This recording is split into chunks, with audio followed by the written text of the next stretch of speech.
Rob Anderson, Clean Power Wash, Salisbury, Maryland. We're about to clean this roof, and I just want to show you guys something that we do beforehand. Before covering up everything, before wetting it all down, get your before and after pictures. Don't just get the pictures of the house, get the pictures of also all the plants and stuff. You can see right here, you know, the hydrangea, that's normal, that's not dead, it's dormant over the winter. But obviously these leaves and things look like they've been burned a little bit. Stuff over here, not so much. Obviously really green there. We're gonna be earning our money on this one. And then nothing else really over here other than those vines are dead.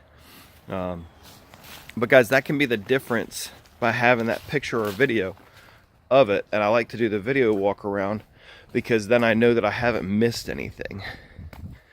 And again, we'll show up there. And I can always take pictures out of a video very easily.